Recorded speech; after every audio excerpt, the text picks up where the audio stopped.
119페이지. 제가 그 양에 대한 강의는 12번으로 끝날 줄 알았는데 제가 말씀 묵상하는데 하나 더 좀 있더라고요. 내용이 좀 더 있어서 이번 주에 좀 찍어서 다음 주에 또 강의 한 13번이 나가겠는데, 그거는 이제 필립 켈러의 책을 저희가 끝내고 강의 12번까지가 그분의 책 요약이 다 끝났어요. 제가 요한복음 10장을 좀 더 그 안에서 뽑아낸 많은 내용들과 요한복음 10장의 내용을 마지막 결말을 총정리를 좀 하려고. 어찌됐든 오늘 강의하는 119페이지. 지난주 우리가 막대기와 지팡이에 대한 얘기를 하는데, 케냐에 있는 사람들은 그 막대기를 이 투봉이라 그래서, 그러니까 나무 밑둥에 보면 이렇게 뭉툭하게 패인 데가 꼭 끝에 달려있어요. 왜? 그게 타격 무기고 또 멀리서 던질 때 투척하는 겁니다.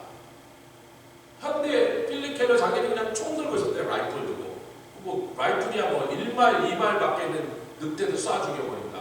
알라스카 그런 데도 현대 목동 들고 3마일 밖에 있는 것도 쏴서 거에 맞출 수 있어요. 근데 한 2마일 안에 들어오면 거의 사정거리야. 1마일 이 정도는 아무것도 아니고 이 망원 렌즈가 달렸어요. 진짜로 늑대 같은 곰 같은 건 2마일 밖에서 쏴버리고. 근데 이스라엘 목자들은 그래서 할 수 없이 뭘 가졌냐면 물맷돌을 가졌어요.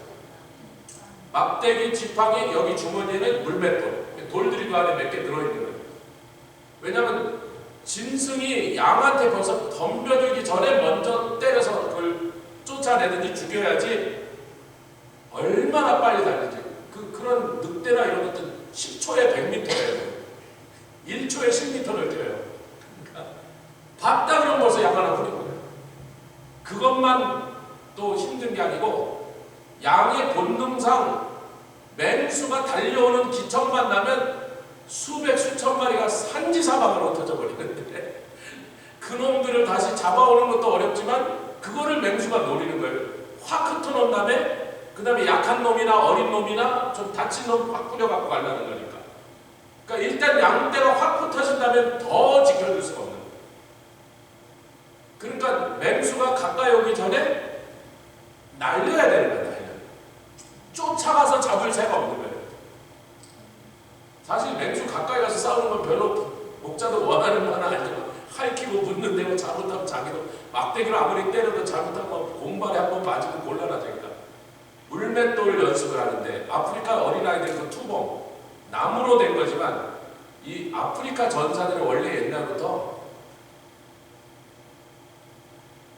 인디언들도 그런 거 많이 쓰죠.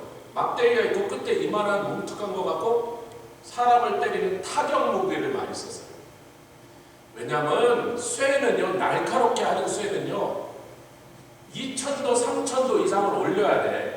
뗄나무도 많지 않은 나무에서 그렇게 칼 하나를 벼르기 위한 대장장이 하기 위한 나무를 어디서 구하냔 말이에요. 나무가 그렇게 많지 않으니까. 그러니까 그런 쇠 연장으로 된 날카로운 칼을 만드는 것은 굉장히 아프리카 사람들의 힘든 일이에요. 재료를 구하기가 힘드니까. 그러니까 쉬운 게 그냥 죽어가는 나무에서 밑둥 잘라다가 이렇게 잘 다듬어서 끝에를 이렇게 뭉툭한 덩어리를 만들면 그걸로 두개골 같은 걸 때리면 사람이고 짐승이고 두개골이 부서진단 말이에요. 전쟁 때도 그 무기를 쓰는 부족들이 많이 있었단 말이에요. 근데 어찌됐든 그것을 또 날리는 연습을 해갖고 그걸로 던지면 왜 무게가 무거운 쪽은 날아가면서 이렇게 돌지 않아요. 무거운 쪽이 그냥 앞으로 날아갑니다. 무슨 얘기인지 아시죠? 던지면 무거운 게 반드시 앞으로 날아가게 됩니다. 그러니까 그게 짐승의 머리 같은 데 맞으면 머리를 깨트려 버릴 수 있어요. 엄청난 타격 무기고 투척 무기였다. 먼 거리에서 했다.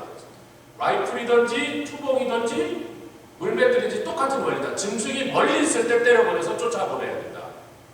여기까지 지난 시간에 저희가 나눴습니다. 할렐루야. 자, 119페이지로 보면요 1번에 성경의 모세의 지팡이다. 우리가 늘 모세의 지팡이 막 홍해를 향하여 홍해를 가를 때도 내밀었고 반석을 때릴 때도 내밀었고 그 지팡이란 말이 이 필립 켈러의 책에서는 그게 지팡이라고 번역되는 것보다 막대기라고 번역되는 게 더 옳다. 왜 그러냐면요 그 지팡이라고 번역된 단어가 히브리 단어가 마테라는 단어예요. 근데 이 마테는요 직접 원문에는 나뭇가지 하다 그런 뜻이에요. 그래서 지팡이를 만들어 나뭇가지를 잘라서 지팡이, 제가 말씀드렸잖아요. 지난주에 어디 갔더니 거기 찬양팀 인도하는 친구가 내가 지팡이가 하나 있었으면 좋겠다 그랬더니 얘기 안 했나요? 제가 어느 시간인가 얘기하더니 좀 이따 이렇게 오더니 목사님, 젊은 형제 목사님 자꾸 옆에 와서 앉아있어. 왜 무슨 할 말 있냐 그랬더니 목사님 좀 가지세요. 그래서 왜 그러냐면 그 친구가 다리를 부러뜨렸어요. 그래서 찔뚝거리면서 지팡이를 짚고 돌아다녔거든요. 거기 찬양 인도를 하러 왔는데, 그래서 내가 그 지팡이를 보면서 나도 언젠가 그런 지팡이를 하나 깎으려고 그랬다 그랬더니 친구가 목사님 가지세요. 그래서 아유 너 다리 부러졌는데 야 네가 필요하지. 저 차까지만 가면 돼. 그래서 차 타고 친구들이랑 가면 되니까 목사님 가지세요. 됐어야 지팡이 필요한 네 거를 내가 어떻게 받는데, 자기 할아버지가 산에 갈 때마다 좋은 나무가 있으면 집에 와서 툭 하면 그렇게 지팡이를 깎는데요. 집에 많이 있대. 자기 집에 가면 여러 개 있으니까 그래 고맙다. 이번 주에 전화해서 너 할아버지한테 내가 고맙다고 한다는 말 꼭 전해줘. 예, 목사님 전했습니다. 할아버지가 아주 목사님이 그걸 들고 선교도 가고 그런데니까 너무 좋아한다고. 제가 선교 갈 때마다 앞으로 그런 지팡이가 아무래도 이 무릎이 좀 시원찮은데 이렇게 진흙밭에서 이렇게 미끄러지거나 그러면 굉장히 저는 다치는 게 부담스럽거든요. 그러니까 근데 여기 또 이렇게 크면 이 비행기에 넣고 가기 그러는데 딱 요만해요. 여기까지가. 그러니까 제 큰 가방에 딱 들어가겠어요. 근데 끝에 손잡이가 이렇게 자연스럽게 나뭇가지가 이렇게 만나는 데를 끝을 깎아갖고 이렇게 다듬어 갖고요. 끝에 손잡이가 이렇게 있어요. 그놈은 뱀이 나오면 모가지 탁 누르면 됩니다. 동네 강아지가 덤비면 한 대 탁 때려주면 됩니다. 네. 근데 저런 지팡이 하나 가졌으면 좋겠네. 그랬더니 1시간도 안 돼서 그걸 들고 왔어. 그래서 자기 이제 간다고 목사님 가지. 굉장히 가벼워요.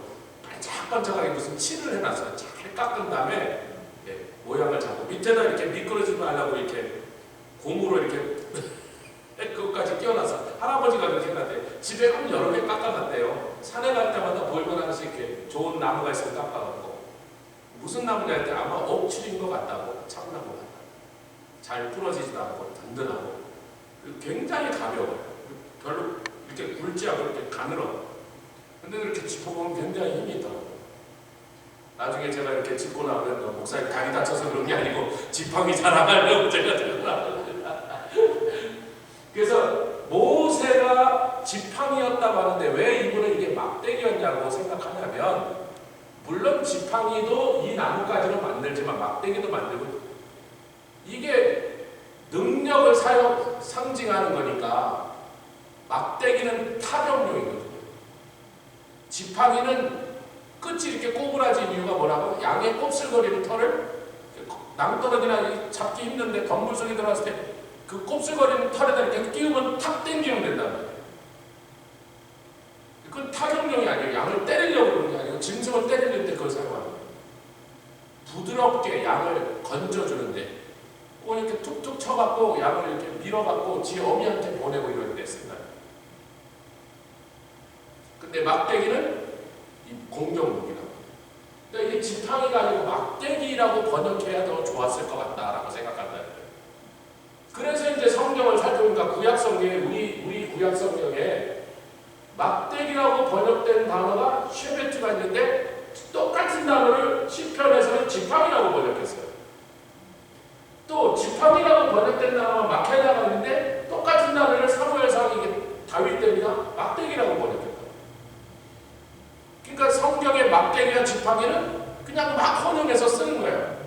그냥 나뭇가지를 잘랐는데 이렇게 좀 휘었으면 지팡이가 되는 거고 흰 게 없으면 툭 잘라서 막대기로 쓰는 거란 말이지. 뭐에 따라서 달라져요? 끝에 이렇게 구부러졌으면 지팡이고 좀 더 길겠죠? 그냥 이렇게 멀리서 이렇게 하려고 하니까 좀. 그래서 성경 그 성화 같은 그림에 보면 물론 다 그림이죠. 사진 아니고 이렇게 길죠. 그래서 거의 사람 키보다 어떤 데 더 높이 올라져 있어. 끝이 이렇게 구부러져. 저건 지팡이구나. 좀 짧은 놈은 때리려고 하는 거지만 그렇게 구부러질 필요가 없으니까 스트레이트하단 말이죠. 그럼 막대기구나. 사실 둘 다 같은 나뭇가지에서 나왔으니까 막 섞어 쓴단 말이죠. 근데 이분이 왜 굳이 그 얘기를 강조하냐면 막대기는 모욕이다, 맹수를 때려잡는 공격용 무기다. 이건 막대기는 무기니까. 뭐 여기 다 적혀있고 여기 강의 안에 있으니까. 자, 120페이지로 넘어가는 막대기의 용도를 정리하자.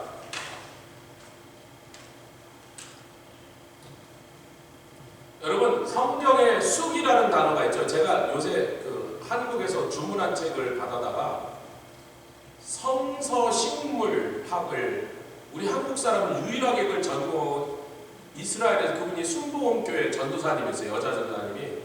성서에 나온 식물, 이건 성서에 나온 동물 얘기인데 우리 잘 모르잖아요. 근데 그분이 거기서 한 십몇 년을 살면서 가끔 군인한테 붙잡혀서 너 뭔데 여기 막 돌아다니고 며칠 동안 거기 있죠. 보안 문제가 이상한데 이스라엘 사람도 아니고 그러니까 이거 무슨 저 여자 무슨 모슬렘 첩자인가 그래서 몇 번 경찰서도 잡혀가고 그랬대. 나중에 이제 세계적인 식물학자 제자가 돼 있으니까 성서식물학을 전공한 분인데 그분의 책을 제가 좀 필요한 자료가 있을 것 같아서 하나 보고 있던데 잘 안 팔릴 책인지 굉장히 비싸고 여기 미국에서 구할 수도 없고 그래서 한국에서 구해갖고 왔는데 누가 좀 구하는 걸 도와줬어요. 그래서 제가 받아 요즘 목을 좀 참조해서 읽고 있는데 이제 우리 성경에 쑥이라 그러면 쑥이라는 단어는 전부 재앙, 형벌 이런 거 그잖아요. 왜 그러냐면 자기가 처음에 이스라엘 가서 구약 성경에 분명히 쑥이라는 단어가 있으니까 여기도 쑥이 있나 보다. 이제 봄 되면 쑥 뜯어다 쑥떡 해먹으려고 그랬지. 하여튼 외국에 살다 보니까 아무리 다녀도 한국 쑥이 없더래. 근데 왜 성경에 쑥이 있냔 말이야. 자기 성경에 있으니까 당연히 있겠지 그러고 찾는데 없더라고요. 나중에 보니까 쑥이 있긴 있는데 꽃 색깔이 노란색 꽃이 피더래요. 우리 미국에 있는 한국에 있는 꽃은 무슨 쑥이 무슨 색깔 꽃이 펴요? 약간 보라색이 피는데 난 한 번도 못 봐서 쑥꽃을 기억이 안 난다. 그리고 키도 좀 짧고 자기가 그래서 반가워서 먹어봤대. 그랬더니 얼마나 쓴지 쓰기가 정말로 그래서 성경에 쑥이란 건 전부 재앙, 멸망, 형벌, 심판을 의미하는 거예요. 얼마나 쓴지 독초처럼 쓰더라는 거예요. 생긴 건 한국 쑥이랑 비슷한데 키도 작고 꽃의 색깔도 다르고. 그러니까 우리는 쑥 그러면 한국 사람들은 쑥을 재앙으로 연결할 수가 있어요. 왜 우리는 쑥떡 해먹고 쑥국 끓여먹고 쑥으로 온갖 좋은 걸 다 하는데 그걸 재앙이라고 연결이 안 되잖아요. 제가 그 포인트예요. 우리는 그 성서에 나온 쑥이란 건 도저히 그래서 그걸 뭐에다 쓰는가 현지인들 보고 물어봤더니 전부 모기 쫓아낸 모기약 만드는 데 쓰니까 모기들이 그렇게 싫어하는 거예요. 그냥 너무 독하니까. 그러니까 독초, 현지인들이 그 먹는 게 아니고 독초처럼 생각합니다. 한국에 있는 것과 같은 쑥은 없더라는 거예요. 근데 그것도 하여튼 쑥의 일종이라는 거예요. 그러니까 우리가 양에 대한 습성을 잘 모르고 양을 기르는 걸 본 적도 없고 이 막대기나 지팡이 이런 것도 우리는 사용해 본 적이 없으니까 좀 이런 혼란을 좀 정리를 할 필요가 있고 이제 용도를 얘기합니다. 120페이지. 자, 첫 번째로 이미 계속 강조한 대로 무기다. 투봉처럼 엽총 대신 막대기를 하여튼 옛날 히브리 유대인 목자는 이 막대기밖에 다른 무기가 없었는데 아까 말씀드린 투척 무기가 필요하니까 자꾸 물맷돌을 개발했는데 그래서 아프리카 애들이 그런 걸 보니까 유대인 목동들도 어렸을 때부터 맨날 무슨 연습하고 있더라? 물맷돌을 던져서 그걸로 정확하게 목표를 때리는 그 물맷돌 던지는 연습을 했을 거라는 건 금방 상상이 가더라는 거예요. 사실 성경에 보면 어느 부족은 이스라엘 12지파의 한 부족은 한 지파는 왼손잡이인데 물맷돌 던지면 허리도 안 넘기고 다 맞추더라. 물맷돌 부대가 있었다. 뭐 물맷돌 부대 참선하기 어렵죠. 웬만한 목자들은 다 어려서부터 한 10몇 년은 물맷돌 다니지. 야 물맷돌 그 중에 잘 던져 동네마다 5명씩 모아라면 금방 몇백 명 되는 거 아니에요. 근데 다윗도 그렇게 물맷돌을 잘 던졌을 거라는 거. 골리앗의 이마 여기다 딱 맞추는 것이 다윗에게 그렇게 어려운 일이 아니었다는 것을 우리가 쉽게 상상할 수 있다. 두 번째는 건짐을 위함이다. 양들이라 할지라도 대열을 이탈하거나 목자가 볼 때 위험한 데로 갈 때 불러도 안 돌아키면 그때는 사정없이 막대기로 한 대 때려준다. 아, 그놈이 양들이 순한 것 같아도 말 안 듣는 놈이 있더라는 거야. 몇 주 전에 말씀드렸죠. 계속 이웃집으로 넘어가서 다른 양들까지, 그 새끼들도 다 그러고 다른 양들까지 그런 못된 버릇을 전염시키니까 할 수 없이 그냥 잡아버리고 죽여버리고 말 안 듣는 놈이 있더라고요. 예. 자, 이미 위에서 레위기에서 이미 말씀드린 27장 30일 소나 양의 10분의 1은 막대기 아래로 통과하는 것이다. 왜 10분의 1은 이거 지금 하나님께 드릴 11조로 드릴 걸 골라내는 거예요. 사람이 요거 드릴까 저거 드릴까 그러면 기름지고 탐스러운 놈 지가 갖고 비리비리한 건 주님 드리지 말고 그냥 쫙 지나가게, 막대기 밑을 지나가게 한 마리씩 지나가게 한 다음에 무조건 10번째 딱 빼서 11조, 10번째, 11조, 10번째, 11조. 할렐루야. 그럴 때 한 마리씩 지나가게 할 때 막대기 밑으로 지나간다. 그래서 에스겔서 20장 37절에 제가 다 찍어놨으니까 일부러 찾으면 내가 너희를 막대기 아래로 지나가게 하며, 그 말은 뭐예요? 우리가 지금 에스겔서 말씀을 받고 있잖아요. 금요 집회 때. 여러분, 주님 뭐라 했어요? 내가 인간 목자들을 시켜놨더니 야, 이 목자들이 나쁜 놈들이야. 양을 배불리 먹이라 했다. 지네가 양만 잡아먹고 배불리 먹이라고 맡겨놓은 양들은 하나도 제대로 돌보지 않아서 굶게 만들었으니 내가 내 양을 찾으리라. 여러분, 지금 그게 에스겔서 그 부분의 말씀이에요. 그래서 목자 생활을 하는 이 목축업을 주로 하는 유대인들에게는요, 우리는 이 얘기를 들어서 아무 감동이 없어요. 내가 너희를 막대기 아래로 지나가며, 아니 왜 막대기 아래로 지나가니? 근데 지금 그게 무슨 표현이에요? 목자가 양들을 매일 아침 또 저녁마다 점검할 때마다 몇 마리도 세보지만 양의 상태를 점검할 때 뭐 아래로 지나가게 되고 막대기 아래로 지나가. 그럼 그 말은 뭐예요? 주님이 우리를 그렇게 하시겠다는 건 내가 너의 목자가 되리라. 아멘. 그래서 우리가 지지난주에 읽었던 에스겔서 말씀이 내가 인간들 목자들을 너희들한테 세워놨더니 이놈들이 양들만 잡아먹고 지네들 배불리 하는데 양을 잡아먹기만 하고 양은 정작 돌봐주지 않아서 비리비리하게 만들었으니 내가 내 양을 찾으리라. 내가 직접 먹이리라. 상처난 건 내가 고쳐주고 내가 풍성하게 먹이리라. 내가 내 양을 찾으리라. 그 배경에서 나온 말씀입니다. 주님이 내가 니네 목자 되리라. 친히 너희의 친히 목자가 되리라. 너희 이제부터 걱정 없다. 그러면서 너희들은 내가 막대기 아래로 지나가게.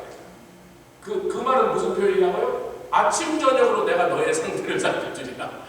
할렐루야. 아침 저녁으로 너희한테 뭐 부족한 게 있는지 문제가 있는지 뭐 진드기가 붙었는지 상처가 났는데 누가 싸매주냐, 내가 아침 저녁으로 너희를 직접 살펴주리라. 할렐루야. 제가 에스겔서 강의할 때 아마 그런 말씀드리네요. 인간 목자가 아무리 잘해봐야 인간 목자는 그냥 목자고요. 선한 목자는 예수님 한 분밖에 없어요. 목사가 아무리 잘해도요. 우리 예수님한테 바랄 걸 인간 목사한테 바라봐. 그러니까 우리가 그냥 대충 하겠다, 아무렇게나 하겠다 그런 뜻이 아니에요. 아무리 인간 목사가 잘해도 우리 예수님 한 분만 선한 목자예요. 하면 우리는 그냥 목자예요.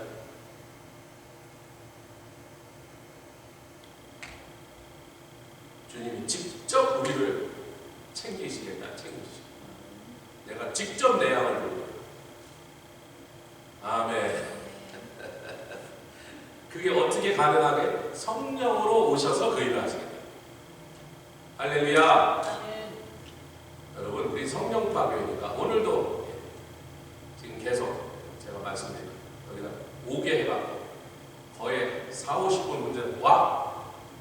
지난주에 방언이 막 나올라는데 지가 가로막고서 숙제 내주고 이번 주에 다시 오라 그래서 딱 하니까 바로 방언 다시 터지고. 할렐루야. 성경 몇 번 읽었어? 성경을 좀 개괄을 좀 시켜줘야 되겠는데 몇 번 읽었어요? 한 번도 안 읽었어요.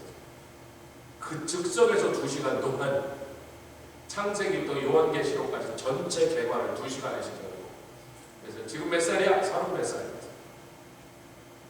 성경을 몇 번 읽어야 되냐면 네 나이 수대로 읽어. 그래서 50살 됐을 때 50번, 60살 돼서 60번 내게 읽어. 한 번도 여태까지 요만할 때부터 예수 믿었는데 여태까지 한 번도 성경. 지금도 하루에 50장씩 올해 안으로 3번 10년의 기회를 줄 테니까 지난 30년 동안 못 읽은 거 40몇 살 되니까 다 깨쳐빼갖고 40몇 살 됐을 때 40몇 번 읽고로 끝내라고. 감사하네요. 옛날에도 성령파 교회를 다녔기 때문에 뭐 음성도 듣고 막 이런 거 다 했는데, 그런 분들이 또 주위에만 성령파 교회를 다녔으니까 다른 주에서 하나님의 말씀으로 자기를 제대로 가르쳐 준 분이 한 번도 없어요. 오늘 제대로 가르쳤어요. 또 방언도 터지고 할렐루야. 왜? 성령께서. 아멘. 우리가 성령 받아서 성령님의 인도하심 따라갈 때 때로는 힘들 때도 있고요. 왜 일로 가는지 모르는데 막 글로 가라 그러실 때도 있지만, 그럼에도 불구하고 성령님과 함께 동행하는 게 왜 이렇게 감사하고 기쁘냐면요, 내가 조금만 속상하면요, 내 주위에 아무도, 와이프도 눈치 못 채고 애도 눈치 못 채고, 저 부모님 계실 때 부모도 눈치 못 채도, 내가 다니는 성도로 다니는데 내 교회 목사님도 눈치 못 채도, 누구는 내가 속상한 걸 알고 계세요? 성령님은 기가 막히게 하죠. 뭐 숨길 수도 없고 숨길 필요도 없고. 근데 조금만 언짢으면 벌써 성령님 하시고, 야 왜 뭐 어째서 그렇게 말씀을 거시다, 뭐 기분 나빠? 이렇게 말씀을 거시다. 뭐 그런 거 갖고 섭섭해? 그리고 누가 말씀을 거냐? 성령 어떻게 알고? 귀신같이 알다, 그런 표현을 성령님께 쓰면 안 되죠. 성령님처럼 하신단 말이야. 세상 누구를 다 속여도 성령님 모습이고, 아멘. 아무도 몰라도 그분을 아시더란 말이에요. 제가 요만큼 마음에 요만한 가닥이라도 어두운 그를 있으면 벌써 아시고서 야 왜 그러니? 그러고 말을 하시죠. 우리 주님 막대기 아래로 지나가 계시. 내가 왜 막대기 아래로 지나가? 언약의 줄로 매매리라. 할렐루야. 지팡이의 용도를 살펴보고 있어요. 이게 말씀대로 막대기를 지팡이라고도 번역하고 지팡이를 막대기라고. 쉐베트 마케라 두 단어가 다 그렇고, 마테라는 단어도 원래 나뭇가지니까 막대기로 되고 지팡이 다 나뭇가지에서 만든 거란 말이에요. 근데 이제 만들 때 그 용도에 따라서 길이나 이 모양을 바꾸는 거죠. 예, 이렇게 휜 데가 있으면 이건 지팡이로 쓰기 좋겠다. 똑바로 하면 막대기로 쓰기 좋겠다. 지팡이는 좀 더 길게 해야죠. 막대기는 아마 좀 더 두꺼울 거야. 왜냐면 곰이나 이런 대가리 탁 때려도 안 부러지게 하려면 좀 약간 더 두껍지 않겠어요? 지팡이 좀 두꺼울 필요 없죠? 그러니까 나뭇가지의 상태, 모양, 길이 이런 거에 따라서, 두께에 따라서 용도를 바꾸는데, 이제 지팡이로 만들었을 때 어떻게 되냐?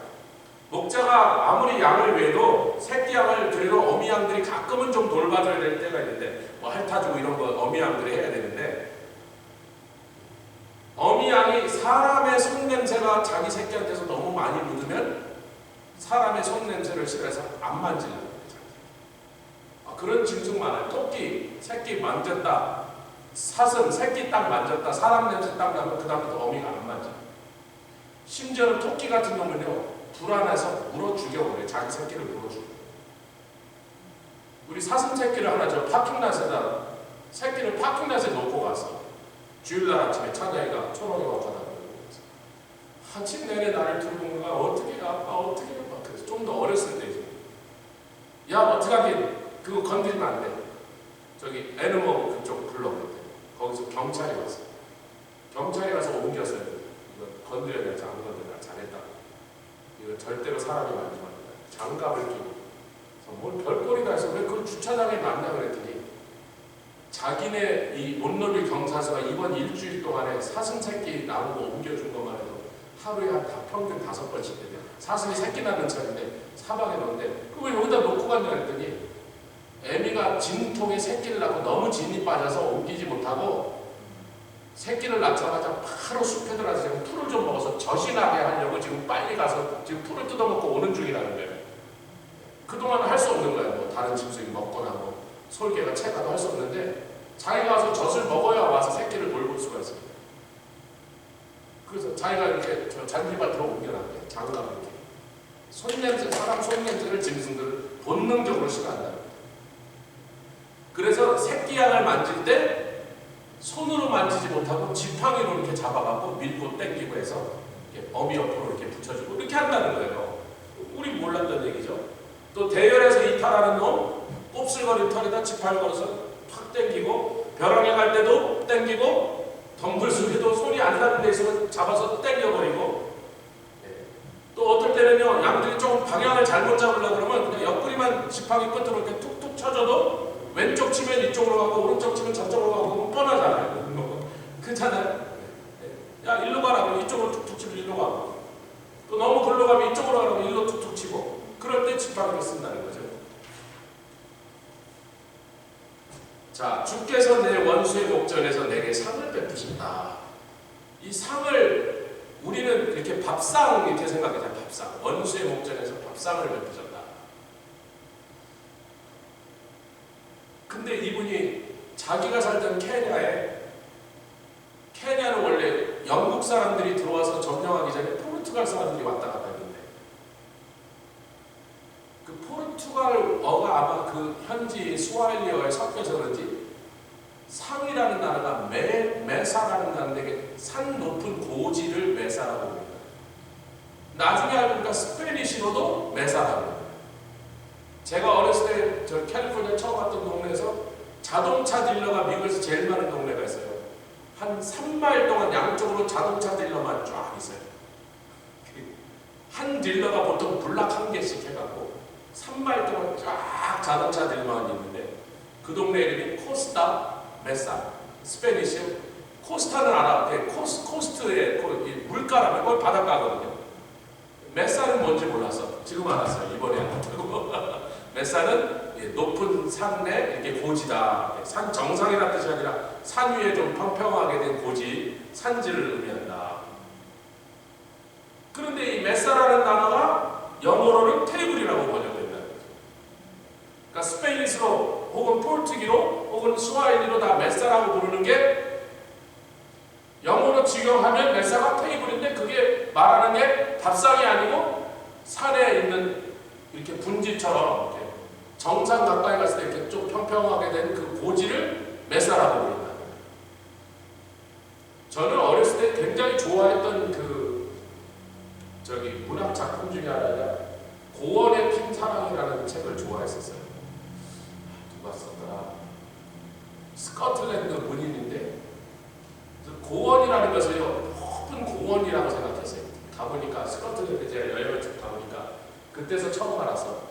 스코틀랜드는요 이렇게 영국이 이렇게 있으면 여기가 스코틀랜드잖아요. 여기가 영국이고 잉글랜드고, 여기에 에딘버러가 수도가 있고 이렇게 있습니다. 여기를 로울랜드, 여기를 하일랜드. 하일랜드를 한국어로 번역하니까 뭐예요? 고원이요. 더 높다는 뜻이 아니고, 영국 사람들이 이 로울랜드는 날마다 쳐들어가고 맨날 여기서 전쟁했는데, 여기서부터는요 못 들어가요. 왜냐하면 너무 거기는 그냥 원시고 사람도 많이 살지 않는데 군데군데 산이나 골짜기에 숨어갖고 영국군을 공격하니까 게릴라 전술을 하니까 여기는 포기해서 로마 군대도 여기 들어가다 일개 군단이 전멸해버렸습니다. 그래서 역사상 로마 군단이 한 군단이 다 전멸한 게 별로 없는데, 여기 가서 전멸한 로마 군단은요 살아 돌아온 사람이 없어서 사라진 로마 군단이 영화도 나와요. 사라진 로마. 근데 영국 사람들이 어디까지 들어가냐? 로울랜드까지 들어가서 여기 거의 다 뺏었어요. 근데 하일랜드는 안 가요. 그래서 한국말로 번역하니까 고원의 사람. 이 하일랜드에서 핀 사람을 얘기하는 거였어. 가보기 전에 몰랐단 말이죠. 한국말로 번역하니까 고원이니까 굉장히 고지대나 고원이라는 거지. 물론 좀 높긴 한데 엄청 높은 데는 아니에요. 지도로 봤을 때 더 위쪽이라는 뜻이에요. 더 위쪽, 더 북쪽. 그러니까 우리는 원수의 목전에서 상을 베푼다니까, 딱 떨어지는 상을 한 상 벌렸구나. 돼지도 잡고 막 그래. 그게 아니고, 이 자체가 여름의 방목장.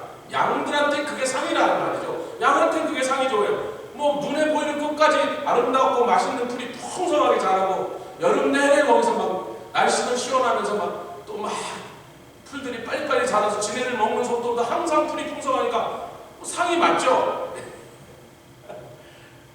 그러나 상이라는 그 단어가 원래는 그 위에 고지를 가리킵니다. 여름 방목장을 가리킵니다. 근데 이제 그 여름 방목장에 양들을 끌고 가기 전에 목자는 미리 가서 몇 주 전에 가서 탐사를 하고 온다는 거예요. 올해는 어느 쪽에 풀이 좀 더 잘 자라는 것 같은가? 또 중간에 길이 막 산사태로 무너져서 막힌 데도 있고 그러니까 미리 쭉 탐사하고 물웅덩이도 잘 있는지 보고 이러면서 올라가면서요. 중간중간에 이동하는 2, 3일 동안에 양들이 소금이 필요하니까 소금을 이렇게 중간중간에 자기가 지나가려고 예상하는 길에다가 소금을 땅바닥에 뿌려놓으면 양들이 가다가 지가 소금이 필요하면 알아서 핥아 먹고 간다는 거예요. 그 외에 여러 가지 무기질, 뭐 칼슘이나 이런 무기질이 되는 것들을 거기다 같이 이렇게 부숴갖고 소금 주위에다 이렇게 해놓으면 칼슘도 하고 철분도 먹고.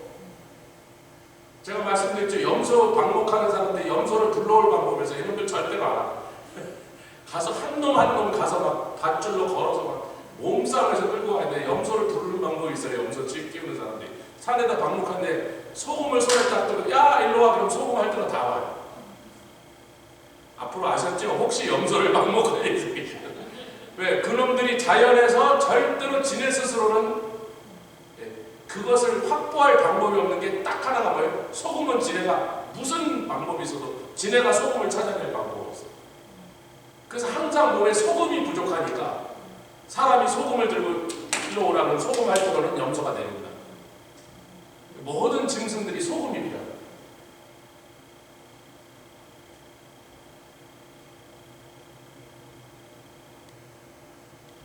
티베트 산속에 있는 사람들이요. 소금이 안 나는 티베트 산속에 있는 사람들 소금을 구하러 옛날에 중국의 후난성, 운남성까지 왕복 1000km 갔다 오는데 4개월 소금을 구하러 그 산속에 소금을 평생 못 먹으면 그냥 죽는 거니까 소금을 갖고 거기서 사람을 약초 1호로 데리고 와서 소금하고 가는데 이겨 오는데 이겨 그렇게 소금이 필요한데 목자가 그래서 군데군데 소금을 탔다. 그 외에 꼭 필요한 무기질들 칼슘 이런 것들 자연 상태에서 보충하는 겁니다. 칼슘은 뭐하냐면 동물 뼈를 갈아서 거기다 뿌려놔요. 그 뼈를 먹으면 그게 칼슘이에요. 그렇게 해놓는다. 베이스 캠프를 칠 자리도 잘 미리 가서 물색해놓고 때로는 올라간 김에 좀 재료가 있으면 바로 초막을 하나 지어놓고 뭐 정 없으면 나중에 올라서 같이 좀 짓더라도 얼기설기라도 자기가 몇 달 동안 목자들이 거기서 지내야 되는 거죠. 또 하나 중요한 게 양들한테 치명적인 독초가 여기저기 날 수 있다는 거예요. 양이 구별한다 못 구별한다. 그냥 먹어라.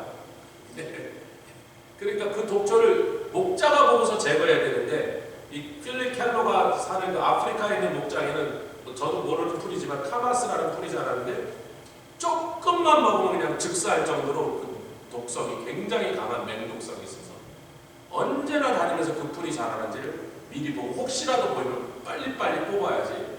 요거 게을리하면 그냥 양 여러 마리 그냥 갖다 주는 거죠.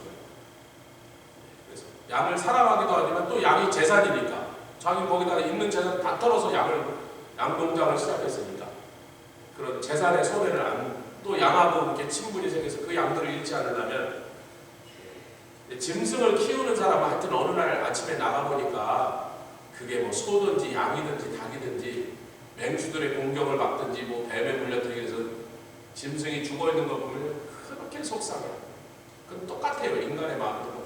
자기가 애써서 키우던 짐승이 뭐에 습격을 받아 죽었다 아니면 독풀을 먹고 죽었다 얼마나 속상하지. 단순히 돈 문제, 재정적으로도 속상하지만 그동안 키운 정 때문에 너무 가슴 아파. 전 세계 어디 가도 다 똑같더라고요. 뭐 독초 그거 하나 먹고 죽으면 얼마나 허망합니까? 그러니까 미리 다 가서 독초를 제거. 그래서 이제 우리 주님이 베드로를 밀가부르듯이 청구하는 사단의 그 요청에 밤새 사투를 벌이셨는데 아니 당신 지금 베드로 신경 쓸 상황이 아니에요. 지금 베드로를 위해서 지금 사투를 벌일 주님의 그런 여유가 있어요, 없어요? 지금 당신이 겟세마네에서 얼마나 사투리 십일줄이 다 터져서 땅속에 피가 섞여 나오는 그런 싸움을 벌이고 있는 와중에도 목자는 할 수 없어. 그 와중에도 무슨 싸움을 같이 하고 있더라? 베드로를 죽이려고 덤벼드는 사단을 쫓아내고 그것과 대적할 싸움. 밤새 싸우면서 베드로 보고 야 나를 위해서 좀 기도해라 그랬더니 기도를 뭐 가서 콜콜 자고 있는데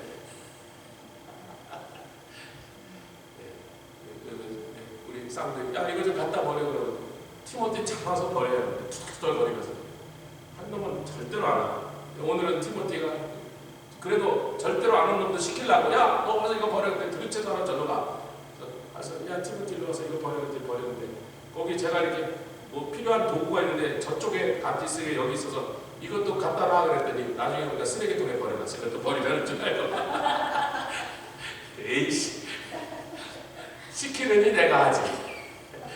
베드로 보고 주님이 나를 위해서 오늘 밤 내 마음이 이렇게 민망하고 이렇게 싸움을 벌이더라고 내가 죽을 것 같으니 너희들이 나를 위해서 기도 좀 해다오 그랬더니 기도는 굴굴 자고 있는데 굴굴 자고 있는 그놈을 위해서 기도하시는 우리 주님. 그게 목자다. 이렇게 좋은 선한 목자거든. 할렐루야.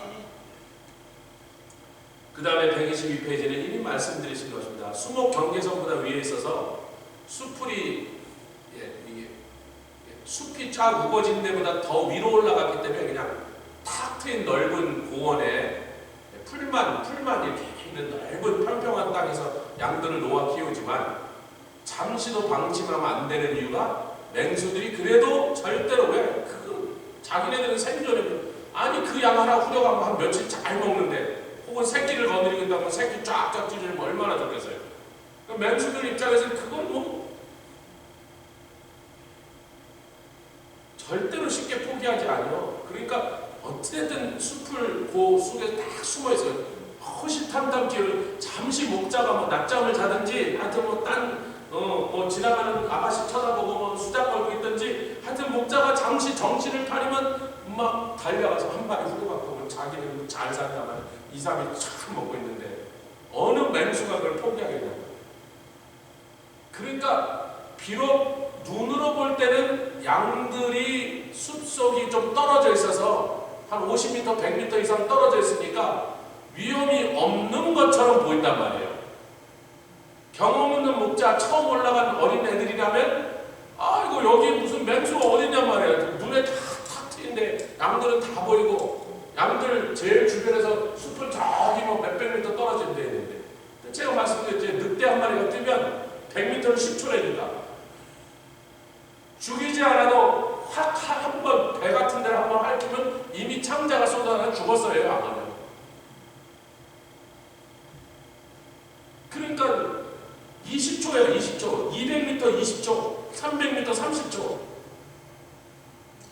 조금 다른 이쪽에 양들이 있는데 신경 안 쓰고 저쪽에 뭐 잡담하면서 다른 목자들랑 뭐 저 아래 동네 이쁜 처녀 얘기하고 있어서 한 놈 확 후려가는 거죠. 1분이면 벌써 끝났어요. 벌써 이미 끌려갔어요.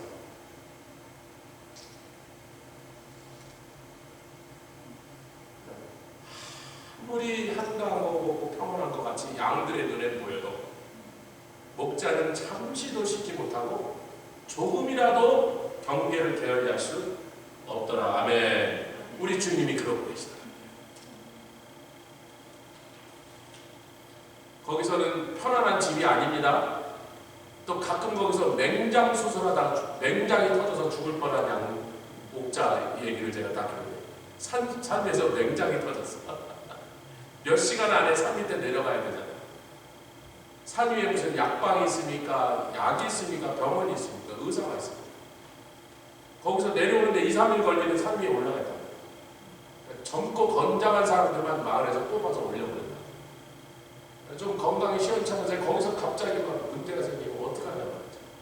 뭐 방법이 있으니까 겨우 응급조치할 뭐 이런 거 조금 들고 가지만 하나 맹장이 거기서 터졌어요.